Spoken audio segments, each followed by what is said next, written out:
Hello dear friends, I am welcoming you in the YouTube channel Law Easy, and today we are going to cover very important topic of the law, that is called forensic science. Everybody heard this word? Forensic science का नाम हम सभी लोगों ने सुना है, और कानून में फॉरेंसिक साइंस का क्या इंपॉर्टेंस है, क्या महत्व है, आज के इस वीडियो लेक्चर में हम समझने का प्रयास करेंगे. So today's topic is forensic science and criminal law. यानी आज का विषय है फॉरेंसिक साइंस, जिसे हम क्या कहेंगे, न्यायालयिक विज्ञान एवं आपराधिक विधि. तो जितनी भी क्रिमिनल लॉज हैं, उन क्रिमिनल लॉज में फॉरेंसिक साइंस क्या अपना कंट्रीब्यूशन देता है, और फॉरेंसिक साइंस है क्या, फॉरेंसिक साइंस का क्या मतलब, और किन केसेस में इसकी एप्लीकेशन होती है. आइए समझने का प्रयास करते हैं. सबसे पहले डिटेक्शन ऑफ द क्राइम. जैसा कि हम सभी को पता है कि वर्तमान में जो अपराध हो रहे हैं उसमें अपराधी अपनी आइडेंटिटी छुपा देता है, या कई बार ऐसा होता है हमें डेड बॉडी मिलती है, उस डेड बॉडी किसकी है, एकदम डिकम्पोज डेड बॉडी मिलती है, पता नहीं चल पाता है. किसी व्यक्ति ने किसी को जहर देकर हत्या की है, अब वो जहर किस प्रकृति का है, किस नेचर का है, उस पॉइजन का नेचर क्या है. तो ऐसे अनेक ऐसे मामले होते हैं जिसमें इन्वेस्टिगेशन करने में पुलिस को बहुत दिक्कत आती है, और ऐसी दिक्कतों को सॉल्व करता है फॉरेंसिक साइंस. तो forensic science is very much important for the detection of the crime. यानी अपराधों का डिटेक्शन करना, अपराधों का पता लगाना, अपराध का पता लगाना और अपराधियों का पता लगाना. Who is criminal, who is offender, किस व्यक्ति ने ऐसा अपराध किया है. तो अपराधों और अपराधियों का पता लगाने के लिए वर्तमान में एक साइंस यानी विज्ञान की एक जो फील्ड, एक शाखा है, एक ब्रांच है, जिसका नाम है फॉरेंसिक साइंस. इसका उपयोग किया जाता है for the detection of crime and criminal and the mode of crime. यानी अपराध कैसे हुआ है, तो किस प्रकार से अपराध किया गया है, यह भी पता लगाया जा सकता है by the help of the forensic science. अब इसको समझने के पहले जैसे कुछ उदाहरण है. Death in ambiguous situation. मान लीजिए किसी व्यक्ति की डेथ यानी मृत्यु होती है और बड़ी संदिग्ध परिस्थितियों में होती है. संदिग्ध परिस्थितियों में कि क्या उसने सुसाइड किया है, क्या कोई एक्सीडेंट है, क्या किसी अन्य व्यक्ति ने उसे मारा है, या किस व्यक्ति ने मारा है, हु इज द मर्डरर. तो ऐसे अनेक संदिग्ध जब मृत्यु होती है, उन संदिग्धताओं को दूर करने में फॉरेंसिक साइंस बहुत ही इंपॉर्टेंट रोल प्ले करता है. यदि हम बात करें मर्डर और सुसाइड और एक्सीडेंट, यदि मर्डर है कि सुसाइड है कि एक्सीडेंट है, ये पता लगाने के लिए भी फॉरेंसिक साइंस जो है बहुत ही इंपॉर्टेंट एक ब्रांच है जो जूरिस्प्रूडेंस में मदद करता है. उसके बाद है फिंगरप्रिंट्स. कई बार हम देखते हैं कि फिंगरप्रिंट्स जो है, यानी किस व्यक्ति की फिंगरप्रिंट्स है, कई बार ऑब्जेक्ट्स में जैसे रिवॉल्वर पे या अन्य जगहों पर फिंगरप्रिंट्स आ जाती है. ये फिंगरप्रिंट्स किसकी है, इसको पता लगाने के लिए. राइटिंग किसकी है, कई बार कोई व्यक्ति कहता है कि राइटिंग नहीं है. कई बार सुसाइड नोट में किसी व्यक्ति ने सुसाइड नोट लिख दिया, लेकिन ये क्वेश्चन उठता है कि राइटिंग उसकी है या नहीं है. तो राइटिंग किस व्यक्ति की है पता लगाने के लिए. पॉइजन से यदि डेथ होती है तो पॉइजन के बारे में पता लगाना. हर पॉइजन के सिम्टम्स अलग होते हैं. सांप के द्वारा काटे गए पॉइजन के सिम्टम अलग होते हैं. किसी इंटॉक्सिकेट ड्रग्स लेने की वजह से या पॉइजनस ड्रग्स लेने की वजह से डेथ हुई है तो उसके सिम्टम्स अलग होते हैं. तो कौन सा पॉइजन था, उसके सिम्टम्स क्या थे, ये सारी बातें भी फॉरेंसिक साइंस में पता चलती है. तो मित्रों, ये है फॉरेंसिक साइंस के कुछ एग्जाम्पल्स. आइए मैं अब आपको फॉरेंसिक साइंस की अलग अलग फील्ड की ओर ले चलता हूँ, जिससे हमको पता चलेगा कि फॉरेंसिक साइंस कितना हेल्पफुल होता है to detect the criminal law. यानी क्रिमिनल लॉ में पता लगाने के लिए, अपराधियों का और अपराध का पता लगाने के लिए फॉरेंसिक साइंस कितना इंपॉर्टेंट है. उसके पहले एक एविडेंस की बात जरूर हमको समझना चाहिए. हम सभी लोगों ने एविडेंस एक्ट पढ़ा है. एविडेंस में एक्सपर्ट विटनेस के बारे में बताया गया है. ये जितने भी लोग हैं जो फॉरेंसिक साइंस से कनेक्टेड है, ये सारे लोग एक्सपर्ट विटनेस कहलाते हैं. एक्सपर्ट का मतलब होता है विशेषज्ञ साक्षी. विशेषज्ञ साक्षी का तात्पर्य हो गया कि ये ऐसे विटनेस होते हैं जो घटना स्थल पर नहीं थे, मौका वारदात पे नहीं थे, लेकिन फिर भी इनकी गवाही, इनका ओपिनियन बहुत इंपॉर्टेंट माना गया है. और इंडियन एविडेंस एक्ट जो है हमारे देश का, जो भारतीय साक्ष्य अधिनियम 1872, इसकी धारा 45 से लेकर 51 तक इनकी राय को सुसंगत माना गया है. मतलब ये जो फॉरेंसिक साइंस के जो एक्सपर्ट हैं वो अपनी राय देंगे, किसी भी केस में राय दे सकते हैं. यूं तो थर्ड व्यक्ति का ओपिनियन इररिलेवेंट होता है, यानी तीसरे व्यक्ति की राय महत्वपूर्ण नहीं होती है, लेकिन ये एक्सपर्ट हैं इसलिए इनकी राय बहुत ज्यादा महत्वपूर्ण होती है. बल्कि इनसे एडवोकेट और जजेस इनसे असिस्टेंस लेते हैं, मतलब केस को सॉल्व करने में इनकी सहायता लेते हैं. तो ये है फॉरेंसिक साइंस की महिमा.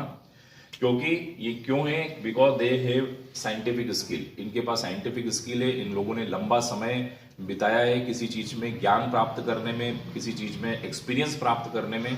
इसीलिए इन लोगों की राय बहुत महत्वपूर्ण होती है। They have scientific skills and therefore there is legal significance, इसीलिए उनकी राय का एक कानूनी महत्व होता है।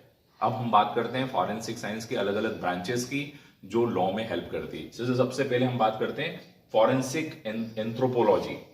फॉरेंसिक एंथ्रोपोलॉजी यानी शरीर विज्ञान।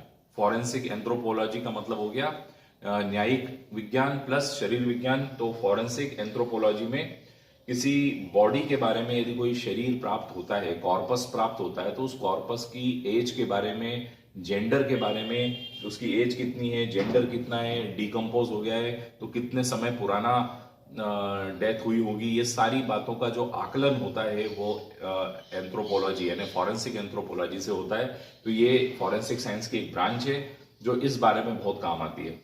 उसके बाद है फॉरेंसिक पैथोलॉजी। पैथोलॉजी से समझ में आ ही रहा है, रक्त से संबंधित है, ब्लड से कनेक्टेड है।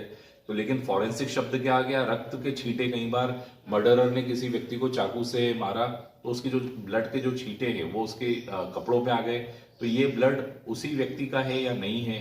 तो स्टेन्स, जो ब्लड स्टेन्स हैं उनको आइडेंटिफाई करना। तो पैथोलॉजी का मतलब ये हो गया कि जो ब्लड है, कॉज ऑफ डेथ यानी जो मृत्यु हुई है, उस कॉज ऑफ डेथ यानी डेथ की कारणों का पता लगाना।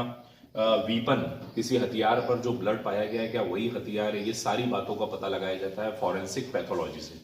इसके बाद है साइबर फॉरेंसिक। नाम से स्पष्ट हो रहा है साइबर, आजकल आईटी यानी इंफॉर्मेशन टेक्नोलॉजी मतलब साइबर अपराध बहुत होने लगे हैं।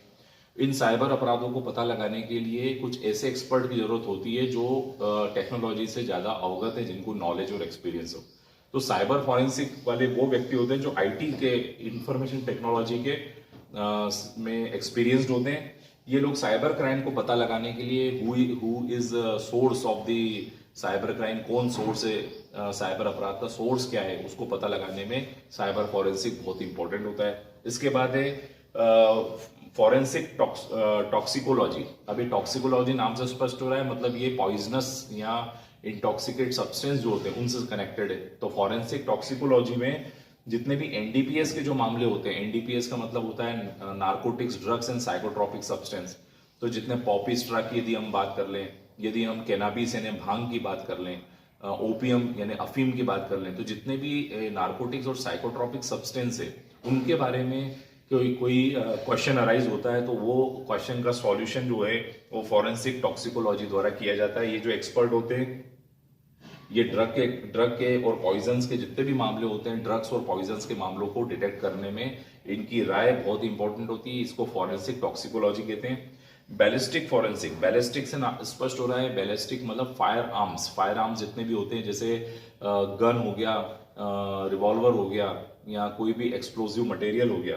तो ये जो प्रोजेक्टाइल वीपन होते हैं जो प्रोजेक्ट करते हैं, प्रोजेक्टाइल वीपन जैसे प्रोजेक्ट की ओर फायर करना मतलब रिवॉल्वर से फायर करना, तो बैलिस्टिक के जितने भी मामले हैं कि वो बैलिस्टिक चलने वाली थी या नहीं चलने वाली थी, बैलिस्टिक इतनी थी कि इतने मीटर तक फायर किया जा सकता है, ये सारी बातें जो होती है बुलेट के बारे में यानी जो गोलियां होती है उसके बारे में यदि पता लगाना हो तो ये बैलिस्टिक फॉरेंसिक इस मामले में बहुत ही इंपॉर्टेंट होता है। मैं आपको एक छोटा सा उदाहरण दूं।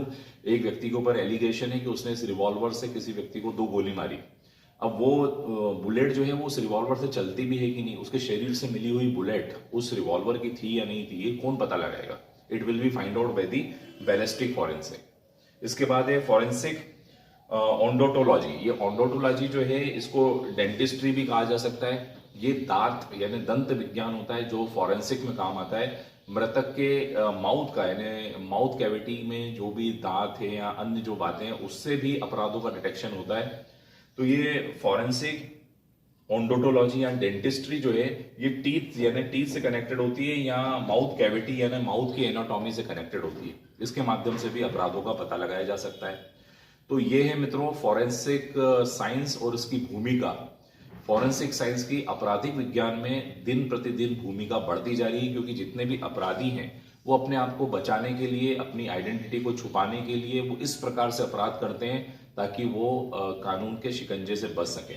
लेकिन फॉरेंसिक साइंस जो है एक प्रकार से कानून का मददगार के रूप में काम आता है। और these are the expert people who give their opinion regarding crime and criminals. तो क्राइम और क्रिमिनल्स को पता लगाने के लिए फॉरेंसिक साइंस का महत्व किसी भी तरीके से कम नहीं आंका जा सकता है। So it is all about today's lecture. about forensic science and criminal law. I hope you enjoyed this lecture. Kindly subscribe my channel Law Easy. Thank you so much.